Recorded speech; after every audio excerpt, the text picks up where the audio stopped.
Hello friends, మీరు చూస్తున్నది ఆర్వీవీ tech in Telugu. Friends, మా వీడియోస్ కనుక మీకు నచ్చినట్లయితే తప్పకుండా సబ్స్క్రైబ్ చేసుకోండి. ఈరోజు టాపిక్ వచ్చేసి, మీరు కొత్తగా పాస్పోర్ట్ పెట్టాలనుకుంటున్నారా? మీరు కొత్తగా పాస్పోర్ట్ పెట్టాలనుకుంటే మీరు ఇంటి దగ్గర ఉండే పాస్పోర్ట్ అయితే అప్లై చేసుకోవచ్చు. అది ఎలా అప్లై చేసుకోవాలైతే ఈరోజు ఈ వీడియోలో చూద్దాం. అయితే ముందుగా అయితే మీకు దీనికి కావాల్సిన డాక్యుమెంట్స్ ఏంటో చూద్దాం. మీకు అయితే ఖచ్చితంగా అయితే ఆధార్ కార్డు ఉండాలి. అలాగే మీకు వేరే ఇంకో ఆధార్ డాక్యుమెంట్ అయితే ఖచ్చితంగా ఉండాలి. పాన్ కార్డ్ అయినా, లేకపోతే ఓటర్ ఐడి అయినా, వేరే ఇంకోటి డ్రైవింగ్ లైసెన్స్ అయినా అయితే ఖచ్చితంగా అయితే ఉండాలి. మీరు రెండు అయితే కావాలి ఖచ్చితంగా. ఆధార్ కార్డు లేకపోతే వేరే ఏమైనా ఉంటే సరిపోతుంది. ఒకవేళ మీరు చదువుకున్నట్టు పెట్టాలనుకోండి, ఖచ్చితంగా 10th క్లాస్ అయితే ఉండాలి. ఆ 10th క్లాసు లేకపోతే అబోవ్ ఏదైనా సర్టిఫికేట్ ఉందనుకోండి, అదైనా ఉండాలి. దాంట్లోని అలాగే ఆధార్ కార్డులో కూడా యాజ్ ఇట్ ఈజ్ మన పేర్లు, అలాగే డేట్ ఆఫ్ బర్త్లు అవి కూడా ఖచ్చితంగా అయితే కరెక్ట్‌గా అయితే ఉండాలి. అదైతే చూసుకోండి మీరు. అయితే ఇంకో విషయం ఏంటంటే, ముందుగా తెలుసుకోవాల్సింది, మన పాస్‌పోర్ట్ అప్లై చేసుకునే ముందైతే మనం స్లాట్ బుకింగ్ డేట్ ఎప్పుడుందో, మన ఖాళీ ఎప్పుడుందో చూసుకోవాలి ఖచ్చితంగా. ఆ ఖాళీది మనం ఎలా చూసుకోవాలైతే ఇప్పుడు చూద్దాం. ముందుగా అయితే క్రోమ్‌లోకి అయితే వెళ్ళండి. క్రోమ్‌లోకి వెళ్ళిన తర్వాత పాస్‌పోర్ట్ సేవ అని అయితే ఎంటర్ చేయండి. పాస్‌పోర్ట్ సేవ. అక్కడ చూడండి, కనబడుతుంది చూడండి పాస్‌పోర్ట్ సేవ అని. అదైతే క్లిక్ చేసుకోండి. క్లిక్ చేసుకున్న తర్వాత మీకైతే ఇలా చూపిస్తుంది. వెబ్‌సైట్ అయితే ఇలా ఓపెన్ అవుతుంది మీకు. ఓపెన్ అయిన తర్వాత అక్కడ చూడండి, న్యూ యూజర్ అలాగే ఎగ్జిస్టింగ్ యూజర్ అని ఉంది కదా! మీరైతే లాగిన్ కొత్తగా యూజర్ కాబట్టి న్యూ యూజర్ అయితే క్లిక్ చేసుకోండి. క్లిక్ చేసుకున్న తర్వాత ఇక్కడ మీకు మీ పాస్‌పోర్ట్‌కి సంబంధించి ఉంటుంది కదా! మీ ఏరియా ఏ ఏరియాయో అదైతే క్లిక్ చేసుకోవాలి మీరు. మాదైతే విశాఖపట్నం కాబట్టి విశాఖపట్నం అయితే క్లిక్ చేసుకున్నాను నేను. మీ ఏరియా బట్టి అయితే ఉంటుంది. తర్వాత ఇక్కడ క్యాప్చా అని ఉంది కదా! ఆ క్యాప్చా అయితే ఎంటర్ చేసుకోవాలి. ఎంటర్ చేసుకున్న తర్వాత చెక్ అపాయింట్మెంట్ అవైలబిలిటీ అని ఉంది చూడండి. చెక్ అవైలబిలిటీ అదైతే క్లిక్ చేసుకోండి. కింద చూడండి, కింద ఉంది. క్లిక్ చేసుకున్న తర్వాత ఇక్కడైతే మీకు ఇలా చూపిస్తుంది. మీకు మీ ఏరియాలో ఎక్కడెక్కడ ఖాళీ ఉన్నాయి అనేది అయితే చూపిస్తుంది. ఇప్పుడు నాకు విశాఖపట్నానికి సంబంధించి సబ్‌లు అయితే చాలా ఉన్నాయి. సబ్ పాస్‌పోర్ట్‌లు అయితే ఆఫీసులు అయితే చాలా ఉన్నాయి. ఆటిని బట్టి మాకైతే అవి చూపిస్తున్నాయి చూడండి ఇక్కడ. కాకినాడ, ఏలూరు, రాజమండ్రి, భీమవరం అయన్నీ చూపిస్తున్నాయి. అక్కడ ఈ ఏరియాలో అయితే మాకు ఏ ఖాళీ ఉన్నది అనేది అయితే చూపిస్తుంది. ఏ డేట్‌లో ఎన్ని ఖాళీలు ఉన్నాయనేది కూడా చూపిస్తుంది ఇక్కడ. ఇక్కడ చూడండి, మీకు కూడా మీ ఏరియా సెలెక్ట్ చేసుకుంటే మీకు కూడా ఇలా చూపిస్తుంది ఇది. దీంట్లో మీకు ఏ డేట్ అవైలబుల్‌గా ఉందో ఆ డేట్ ప్రకారం అయితే మీరైతే బుక్ చేసుకోవచ్చు మీరు. బుక్ చేసుకొని మీరు ఆ డేట్ ప్రకారం అయితే వెళ్ళొచ్చు. అలాగే మీకు ఆ డేట్‌లో కూడా మీకు మార్నింగ్ 10 నుంచి అయితే ఈవినింగ్ ఒక 5 వరకు 4:30 అలా ఆ వరకైతే మీకు డేట్ అయితే ఉంటుంది. ఆ డేట్ ప్రకారం అయితే మీరు వెళ్ళాలి ఖచ్చితంగా. ఒక అరగంట ముందైతే ఖచ్చితంగా అయితే వెళ్ళాలి మీరు. మన పాస్‌పోర్ట్‌కి అప్లై చేసుకోవాలనుకుంటే మనమైతే లాగిన్ అయితే క్రియేట్ చేసుకోవాలి ఫస్ట్‌గా. ఆ లాగిన్ ఎలా క్రియేట్ చేసుకోవాలో చూడండి. పైన చూడండి, న్యూ యూజర్ రిజిస్ట్రేషన్ అని ఉందా? అదైతే క్లిక్ చేసుకోండి. క్లిక్ చేసుకున్న తర్వాత మీకైతే ఇలా చూపిస్తుంది చూడండి. ఇక్కడైతే మీరు పాస్‌పోర్ట్ ఆఫీస్ అయితే సెలెక్ట్ చేసుకోండి. సెలెక్ట్ చేసుకున్న తర్వాత మీ ఏరియా బట్టి అయితే మనం సెలెక్ట్ చేసుకోవాలక్కడ. పాస్‌పోర్ట్ ఆఫీస్ మీ ఏరియాలో ఏదుందో చూసుకోవాలక్కడ. విశాఖపట్నం మాకు దగ్గరలో విశాఖపట్నం ఉంది కాబట్టి విశాఖపట్నం. తర్వాత ఇక్కడ చూడండి, మీ పేరు పూర్తి పేరు, అలాగే సర్‌నేమ్ కూడా ఎంటర్ చేయాలిక్కడ. ఎంటర్ చేసిన తర్వాత కింద చూడండి, డేట్ ఆఫ్ బర్త్ అని ఎంటర్ చేయమని అడుగుతుంది కదా! అక్కడైతే డేట్ ఆఫ్ బర్త్ అయితే ఎంటర్ చేసుకోవాలి మీరు. మీ డేట్ ఆఫ్ బర్త్ ఆధార్ కార్డ్‌లో ఎలా ఉందో యాజ్ ఇట్ ఈజ్ అలా అయితే ఎంటర్ చేసుకోండి. ఎంటర్ చేసుకున్న తర్వాత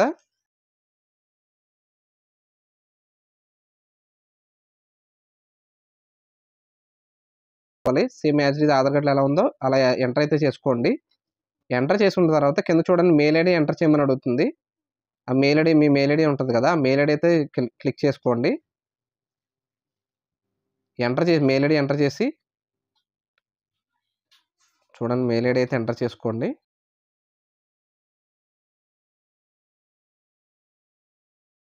చేసిన తర్వాత ఇక్కడ చూడండి, లాగిన్ ఐడీ అని ఉంది కదా! మీరైతే సపోజ్ మీకు ఇప్పుడు మెయిల్ ఐడీ ఉంది చూడండి. ఆ మెయిల్ ఐడీ బట్టి అయితే ఒకవేళ సపోర్ట్ చేసిందనుకోండి, ఆ మెయిల్ ఐడీ బట్టి అయితే మీరు ఇచ్చేసుకోవచ్చు మీకు లాగిన్. లేకపోతే అది సపోర్ట్ చేయట్లేదనుకోండి, ఇప్పుడు చూడండి, ఇక్కడ ఎగ్జాంపుల్ నేను కొడుతున్నాను చూడండి. ఇప్పుడు చెక్ అవైలబిలిటీ ఇదైతే అందుబాటులో లేదు. ఇంకోటి కొడతాను చూడండి. ఇంకో లాగిన్ ఐడీ కొడుతున్నాను. చూడండి ఒకసారి. సెట్ అయిపోతుంది. అది ఎవరికీ లేదనుకోండి ఆ టైపు, మీకైతే సూట్ అవుతుంది. ఇప్పుడు చూడండి, ఇక్కడ సూట్ అవుతుంది చూడండి. మీకైతే లాగిన్ అవైలబుల్. ఈ ఐడీ అయితే మీరు వాడుకోవచ్చు. తర్వాత మీరు పాస్వర్డ్ అని చూడండి. పాస్వర్డ్ అయితే ఎంటర్ చేయమని అడుగుతుంది. ఇక్కడ మీకు నచ్చిన పాస్వర్డ్ అయితే ఎంటర్ చేసుకోండి ఇక్కడ. క్యాప్ లెటరు, స్మాల్ లెటర్ అలాగే ఒక సింబల్ అయితే ఉండాలి. అలాగే నంబర్స్ కూడా ఎంటర్ చేసుకోండి. పాస్వర్డ్ అయితే అలా పెట్టుకోండి మీరు. కన్ఫర్మ్ కూడా పాస్వర్డ్ ఎంటర్ చేయండి, సేమ్ పాస్వర్డ్. ఎంటర్ చేసిన తర్వాత కింద చూడండి, హింట్ అని ఉందా? మీకు హింట్ అయితే మీకు నచ్చిన హింట్ అయితే ఇచ్చుకోండి మీరు. క్యాప్చా ఎంటర్ చేసి రిజిస్టర్ అవ్వండి. లాగిన్ అయితే క్రియేట్ చేసుకున్నారు కదా! క్రియేట్ చేసుకున్న తర్వాత మీకు మెయిల్‌కి అయితే ఒక మెసేజ్ వస్తుంది. అది క్లిక్ చేయగానే దాంట్లో క్లిక్ అండ్ హెర్ అని ఉంటుంది. ఆ క్లిక్ హెర్ ఎంటర్ చేయగానే క్లిక్ చేయగానే మీకైతే ఇంక ఇలా వెబ్‌సైట్ అయితే ఇలా ఓపెన్ అవుతుంది. ఓపెన్ అయిన తర్వాత ఇక్కడ న్యూ యూజర్ అని చూడండి. న్యూ యూజర్ కింద ఎగ్జిస్టింగ్ యూజర్ అని ఉంది కదా! ఆల్రెడీ మనం లాగిన్ అయితే క్రియేట్ చేసుకున్నాం కదా! క్రియేట్ చేసుకున్నాం కాబట్టి ఎగ్జిస్టింగ్ యూజర్ అయితే లాగిన్ ఎంటర్ చేయండి. ఎంటర్ చేసిన తర్వాత ఇక్కడ లాగిన్ ఐడీ ఉంది చూడండి. మీరు లాగిన్ ఐడీ ఆల్రెడీ క్రియేట్ చేసుకున్నారు కదా! ఆ లాగిన్ ఐడీ అయితే ఇక్కడ ఎంటర్ చేయాలి. ఎంటర్ చేసిన తర్వాత ఇక్కడ కంటిన్యూ అయితే ఎంటర్ చేయండి. అలాగే పాస్వర్డ్ కూడా ఎంటర్ చేసుకోవాలి మీరు. తర్వాత ఇక్కడ కింద క్యాప్చా అడుగుతుంది కదా! క్యాప్చా యాజ్ ఇట్ ఈజ్ అక్కడ ఎలా ఉందో అలా యాజ్ ఇట్ ఈజ్ అయితే మీరు ఎంటర్ చేయండి. ఎంటర్ చేసిన తర్వాత కింద లాగిన్ అని కనబడుతుంది కదా! అదైతే క్లిక్ చేసుకోండి. క్లిక్ చేసుకున్న తర్వాత మీకైతే ఇలా చూపిస్తుంది. పైన చూడండి apply for fresh passport and registered passport అని ఉంది కదా! అదైతే క్లిక్ చేసుకోండి. క్లిక్ చేసిన కిందకైతే స్క్రోల్ చేయండి. స్క్రోల్ చేసిన తర్వాత click here to fill the application form అని ఉంది కదా! అదైతే క్లిక్ చేసుకోండి. క్లిక్ చేసిన తర్వాత ఇక్కడ చూడండి అప్లికేషను ఫ్రెషా అలాగే రిజిస్టర్డ్ అని అడుగుతుంది కదా! మన కొత్త పాస్‌వర్డ్ కదా! ఫ్రెష్ పాస్‌పోర్ట్ అని అయితే క్లిక్ చేసుకోండి. తర్వాత ఇక్కడ నార్మలా, తాత్కాలం అని అడుగుతుంది. మనకు ఫాస్ట్‌గా కావాలనుకుంటే తాత్కాలం పెట్టుకోవచ్చు. మనకు నార్మల్ ఎప్పుడైనా మనం నచ్చిన డేట్‌లో మనం వెళ్ళాలనుకుంటే నార్మల్ అయితే పెట్టుకోండి. నార్మల్ పెట్టుకున్న తర్వాత ఇక్కడ చూడండి 36 పేజెసా, 60 పేజెసా అని అడుగుతుంది కదా! ఇక్కడ మీకు ఒకవేళ మీకు ట్రావెలింగ్ ఎక్కువ చేస్తారంటే 60 పేజెస్ పెట్టుకోండి. తక్కువ చేస్తారనుకుంటే 36 పేజెస్ అయితే సరిపోతుంది నార్మల్ అయితే. 36 అయితే పెట్టుకోండి. తర్వాత నెక్స్ట్ క్లిక్ చేయండి. నెక్స్ట్ క్లిక్ చేసిన తర్వాత ఇక్కడ చూడండి ఇక్కడ గివెన్ నేమ్ అని అడుగుతుంది కదా! అక్కడైతే మీ పేరైతే ఎంటర్ చేయాలి. పేరైతే ఎంటర్ చేసిన తర్వాత కింద చూడండి సర్‌నేమ్ అని ఉంది కదా! సర్‌నేమ్ అయితే ఇక్కడ ఎంటర్ చేసుకోండి.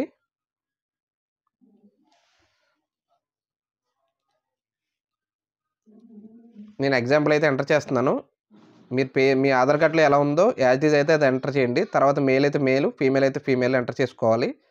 తర్వాత ఇక్కడ చూడండి అదర్ నేమ్ ఏమైనా ఉందా లేదా అని అడుగుతుంది. మీకేమైనా అదర్ నేమ్ వేరే నేమ్ ఏమైనా ఉంటే ఆ నేమ్ అయితే యెస్ అయితే యెస్ లేకపోతే నో అయితే నో. మీకు ఒకవేళ లేకపోతే నో అని పెట్టుకోండి. తర్వాత మీరేమన్నా పేరు మార్చుకున్నారని అడుగుతుంది కదా! అది కూడా నో అని పెట్టేయండి. ఒకవేళ మార్చుకుంటే అది పేరేంటో ఎంటర్ చేయండి. తర్వాత ఇక్కడ డేట్ ఆఫ్ బర్త్ ఉంది కదా! అక్కడ డేట్ ఆఫ్ బర్త్ మీరు ఎంతైతే అంత ఎంటర్ చేయండి. కింద చూడండి ఇక్కడైతే మీకు అదర్ కంట్రీలో ఏమైనా పుట్టారా లేదా అని అడుగుతుంది. మీరు ఇండియాలో పుట్టారా? అదే మీరు బయట వేరే కంట్రీలో ఏమైనా పుట్టారా అని అడుగుతుంది. మే మ పుట్టకపోతే నో అని పెట్టండి. ఒకవేళ పుడితే మాత్రం యెస్ అని పెట్టి అది ఎక్కడ పుట్టారన్నదైతే రాయాలి మీరు. తర్వాత ఇక్కడ చూడండి ప్లేస్ ఆఫ్ బర్త్. ఇప్పుడు ఇండియాలో మనం ఎక్కడ పుట్టామనేది, ఏ విలేజ్‌లో పుట్టామనేదైతే మీరు ఎంటర్ చేసుకోవాలి. సపోజ్ నేను ఎగ్జాంపుల్‌గా రాస్తున్నాను. మీరు ఎక్కడ పుడితే అక్కడ చేయండి. తర్వాత మీరు ఏ స్టేట్‌లో పుట్టారో ఆ స్టేట్ కూడా ఎంటర్ చేసుకోవాలి. తర్వాత డిస్ట్రిక్ట్ కూడా ఎంటర్ చేయాలి. డిస్ట్రిక్ట్ ఎంటర్ చేసిన తర్వాత ఇక్కడ మ్యారిటల్ స్టేటస్ అని ఉంది కదా! అక్కడ మీరు మ్యారీడ్ అయితే మ్యారీడ్. ఒకవేళ అన్‌మ్యారీడ్ అయితే ఇంకా ఏం క్లిక్ చేయక్కర్లేదు మీరు. సింగిల్ అని పెట్టుకుంటే సరిపోద్ది. మ్యారీడ్ అయితే మ్యారీడ్. పెట్టిన తర్వాత ఇక్కడ చూడండి. ఇక్కడ ఒక పాన్ నంబర్ అని అడుగుతుంది కదా! పాన్ నంబర్ ఇవ్వక్కర్లేదు. అలాగే ఓటర్ ఐడీ ఉంది కదా! అది ఇవ్వనవసరం లేదు. అలాగే ఎంప్లాయ్‌మెంట్ టైప్ అని చూడండి. ఎంప్లాయ్‌మెంట్ టైప్స్ ఒకవేళ మీరు గవర్నమెంట్ జాబ్ ఏమైనా చేస్తే లేకపోతే ప్రైవేట్ జాబ్ ఏమైనా చేస్తే మాత్రం మీరు ఏది చేస్తున్నారో అదైతే పెట్టుకోవాలి. తర్వాత ఇక్కడ చూడండి. ఇక్కడ మీరు మీ పేరెంట్స్ ఎవరైనా ఏమైనా గవర్నమెంట్ జాబ్ చేస్తున్నారనుకోండి యెస్ పెట్టుకోవాలి. ఒకవేళ చేయట్లేదనుకోండి నో అని పెట్టుకోండి. ఒకవేళ గవర్నమెంట్ జాబ్ చేస్తే మాత్రం ఖచ్చితంగా యెస్ అని పెట్టుకొని చేయాలి. అలాగే ఇక్కడ కింద చూడండి నాన్ ఈసీఎన్ఆర్ అని ఉంది కదా! ఇక్కడ మీరేంటంటే మీరేం చదువుకున్నారో అది పెట్టాలి. ఒకవేళ సెవెంత్ పాస్ ఆర్ తక్కువ చదువుకున్నారనుకోండి, సెవెంత్ పాస్ పెట్టుకోవాలి. అలాగే 10థ్ పాస్ అబోవ్ అనుకోండి, 10థ్ క్లాస్ చదివినా 10థ్ పెట్టుకోవాలి మీరు. ఇక్కడ చూడండి ఒకవేళ నేను అసలు చదువుకోలేదనుకుంటే సెవెంత్ పాస్ అని పెట్టుకోండి. ఇప్పుడు 10థ్ క్లాస్ మార్క్ లిస్ట్‌లో ఎలా ఉన్నాయో ఆ మార్క్స్ ఏమైనా పెట్టాలనుకుంటే పెట్టొచ్చు. లేకపోతే ఇప్పుడు అక్కడ చూడండి ఇక్కడ ఆధార్ నెంబర్ ఎంటర్ చేయాలి. ఒకవేళ మీరు ఆధార్ నెంబర్ ఉంటే ఆధార్ నెంబర్ ఎంటర్ చేయండి. ఎంటర్ చేసిన తర్వాత ఇక్కడ యెస్ అని కనబడుతుంది చూడండి పర్మిషన్ అయితే ఇవ్వండి. పర్మిషన్ ఇచ్చిన తర్వాత ఒకవేళ మీరు సేవ్ చేసుకొని తర్వాత ఎప్పుడైనా బై మిస్టేక్ కరెంట్ పోయిందనుకోండి, సేవ్ చేసుకుంటే మీకు ఆటోమేటిక్‌గా మీకుంటుంది అప్పుడు ఎక్కడి నుంచి స్టార్ట్ అవుతుందో అక్కడి నుంచి స్టార్ట్ అవుతది. ఒకవేళ నెక్స్ట్ కావాలంటే నెక్స్ట్ కొట్టేసుకోవచ్చు. మీకు ఇక్కడ చూడండి ఫాదర్ నేమ్ ఎంటర్ చేయమని అడుగుతుంది. మీ ఫాదర్ నేమ్ ఏదైతే అది ఎంటర్ చేయండి. ఇక్కడ ఫస్ట్ ఫాదర్ నేము ఇక్కడ చూడండి ఫాదర్ నేమ్ అయితే ఎంటర్ చేసుకోవాలి ఫస్టు. మీరు సపోజ్ ఫాదర్ నేమ్ ఏదైతే అది ఎగ్జాంపుల్‌గా రాస్తున్నాను చూడండి. తర్వాత సర్‌నేమ్ ఇక్కడ. సర్నేమ్ ఎంటర్ చేయాలి. సర్నేమ్ ఎంటర్ చేసిన తర్వాత ఇక్కడ మీ మదర్ నేమ్ అయితే ఎంటర్ చేసుకోవాలి. మదర్ నేము ఆళ్ళు ఇంటి పేరు ఎంటర్ చేసిన తర్వాత ఇక్కడ చూడండి, ఒకవేళ మ్యారేజ్ అయితే మాత్రం ఖచ్చితంగా మీ మిసెస్ పేరైతే ఎంటర్ చేయాలి. ఎంటర్ చేసి సేమ్ ఒకవేళ సేవ్ చేసుకోండి, లేకపోతే నెక్స్ట్ అయితే క్లిక్ చేసేసుకోండి.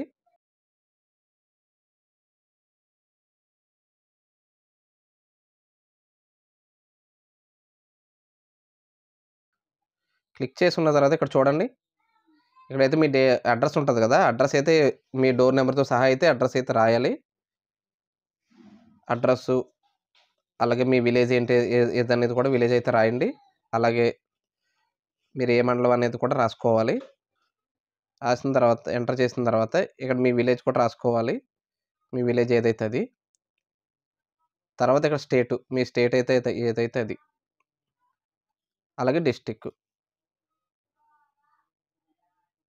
డిస్ట్రిక్ట్ రాసిన తర్వాత ఇక్కడ చూడండి, ఇక్కడ పోలీస్ స్టేషన్ అని కనబడుతుంది కదా! ఆ పోలీస్ స్టేషన్ ప్లేస్‌లో మీరు ఏ ఏరియా పోలీస్ స్టేషన్‌లో ఉన్నారో, మీరు ఏ పరిధి ఉంటది కదా! పోలీస్ స్టేషన్ పరిధి. ఆ పోలీస్ స్టేషన్ అయితే మీరు ఎంటర్ చేసుకోవాలి.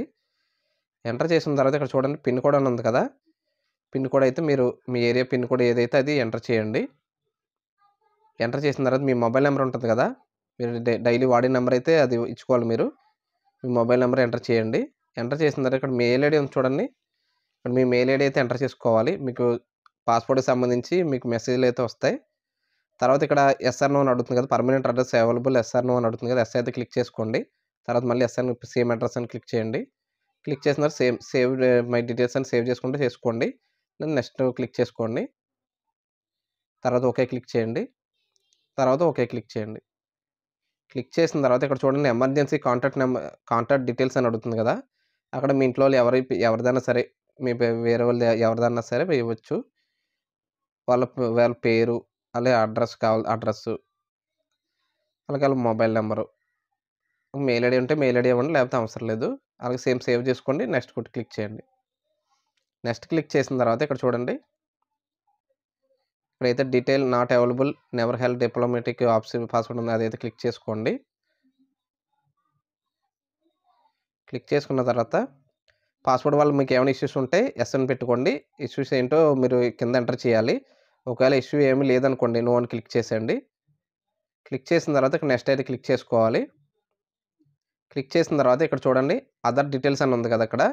ఇక్కడ ఇదేంటంటే మీకు మీ పేరు, మీ మీద ఏమైనా కంప్లెయింట్స్ ఏమైనా ఉన్నా, కేసులు ఏమైనా ఉన్నా సరే, ఇక్కడైతే మీరు యెస్ అయితే యెస్, నో అయితే పెట్టుకోవాలి.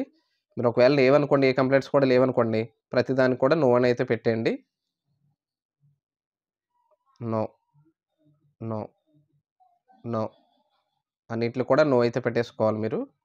ఒకవేళ ఏమైనా కంప్లెయింట్ ఉంటే మాత్రం వీటిలో చదువుకొని అయితే మీరు ఏదో కంప్లెయింట్ ఉంటే దాన్ని బట్టి అయితే చేసుకోవాలి. అన్నీ నో పెట్టేసుకున్నారు కదా! ఏ కంప్లెయింట్ లేనోళ్ళకైతే నో పెట్టుకోండి. తర్వాత సేవ్ డీటెయిల్స్ చేసుకోండి. తర్వాత నెక్స్ట్ క్లిక్ చేసుకోండి. నెక్స్ట్ క్లిక్ చేసిన తర్వాత ఇక్కడ చూడండి, మీకు పాస్‌పోర్ట్ ఎలా వస్తుందో ఇక్కడ చూపిస్తుంది ఇక్కడ ఎగ్జాంపుల్‌గా. ఇక్కడ చూడండి, మన డీటెయిల్స్‌తో సహా చూపిస్తుంది. నేను కేవలం ఈ మామూలుగా ఎగ్జాంపుల్‌గా రాసాను, టైప్ చేశాను అంతే. కరెక్ట్‌గా అయితే ఈ కాదు. మీరు మీ పేరు, అలాగే మీ ఆధార్ కార్డ్‌లో ఎలా ఉందో ఆ డీటెయిల్స్ ప్రకారం అయితే దీంట్లో అయితే వస్తాయి మీకు. మీరు టైప్ చేసిన ప్రకారం. ఇక్కడ చూడండి, మీ అడ్రస్‌తో సహా అన్నీ కరెక్ట్‌గా వస్తాయి. తర్వాత నెక్స్ట్ క్లిక్ చేయండి. నెక్స్ట్ క్లిక్ చేసిన తర్వాత ఇక్కడ చూడండి, ప్రూఫ్ ఆఫ్ బర్త్ అని ఉంది కదా! ఆ బర్త్ దగ్గర అయితే మీరు మీ ఏదో డాక్యుమెంట్ అన్నాను కదండీ! నేను ఆల్రెడీ స్టార్టింగ్‌లో చెప్పాను చూడండి. మీ దగ్గర ఏది ఆధార్ కార్డు, అలాగే PAN card, suppose driving licence అనుకోండి, లేకపోతే ఓటర్ ఐడీ. ఏయో ఒకటి ఆధార్ కార్డ్‌కి మనకి కరెక్ట్‌గా సూట్ అవ్వాలయ్యి. పేర్లు, అలాగే డేట్ ఆఫ్ బర్త్‌లు అన్నీ కూడా కరెక్ట్‌గా యాజ్ ఇట్ ఈస్‌గా ఉంటే అదైతే పట్టుకెళ్ళడానికి ట్రై చేయండి మీరు. ఇప్పుడు నాకు పాన్ కార్డ్ కరెక్ట్‌గా ఉంది కాబట్టి ఆధార్ కార్డ్‌కి పాన్ కార్డ్ నేను ఎంటర్ చేశాను. ఎంటర్ చేసిన తర్వాత ఇక్కడ చూడండి, అడ్రస్ అని ఉంది కదా! ఇక్కడైతే మీరు ఆధార్ కార్డ్ అయితే ఇచ్చుకోవాలి. ఇచ్చిన తర్వాత ఇక్కడ చూడండి, సబ్మిట్ అయితే క్లిక్ చేయండి. ఇక్కడ ప్లేస్ అని చూడండి. ఆ ప్లేస్ అయితే ఇక్కడ ఇచ్చుకోండి. మీ ఊరు ఏ ఊరైతే అది. తర్వాత సబ్మిట్ ఫార్మ్ అని ఉంది కదా! సబ్మిట్ అయితే ఇచ్చుకోండి. అగ్రీ ఉంది కదా! అగ్రీ కొట్టాలి ముందు. ఇక్కడ అగ్రీ కనబడుతుంది కదా!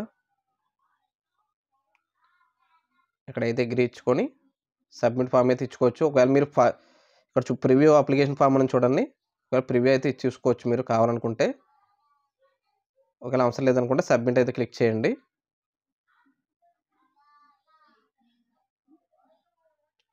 సబ్మిట్ క్లిక్ చేసిన తర్వాత మీకు ఇక్కడ చూడండి పే అండ్ షెడ్యూల్ అపాయింట్మెంట్ ఉంది కదా, అదైతే క్లిక్ చేసుకోండి.